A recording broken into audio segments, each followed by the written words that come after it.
Lean times are ahead for the United Nations as the United States withdraws from international commitments, including its membership in the World Health Organization. It was 18% of the budget in 2023.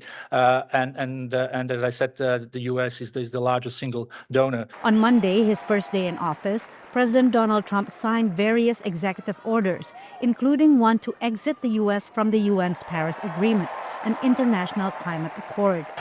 The United States will not sabotage our own industries while China pollutes with impunity. The U.S. is the world's biggest producer of fossil fuels that cause global warming.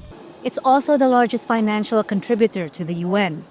In her Senate confirmation hearing Tuesday, Trump's nominee for UN Ambassador Elise Stefanik said that the children's agency UNICEF and the World Food Program are effective UN agencies. However, funding for others will be cut, including for UNRWA, the agency that helps Palestinian refugees.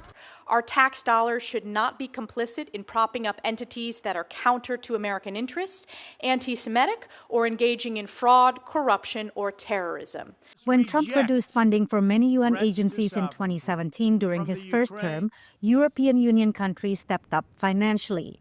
But now they're focused on defense spending to help Ukraine push back against Russia's invasion, in part because of Trump's skepticism toward aid for Kyiv. Now that the new administration in the United States has taken office, it is more important than ever for Europeans, for our two countries, France and Germany, to play their full part in consolidating a united, strong, and sovereign Europe. Meanwhile, China is unlikely to expand its UN funding. Chinese officials are also realistic that their country is facing some economic headwinds, and they don't have lots of spare money to throw around. So I'm afraid that there is no obvious alternative funder for the UN to turn to. This is the second time Trump pulled the U.S. out of the 2015 Paris Agreement that aims to keep global warming below 2 degrees Celsius from pre-industrial levels by slashing planet-warming carbon emissions. Trump's successor in 2021, President Joe Biden, had the U.S. rejoin the Paris Agreement on his first day in office. Analysts said shifting U.S. positions may make other countries take their climate commitments less seriously. We have less emissions reduction in China or less emissions reduction, in other countries of the world.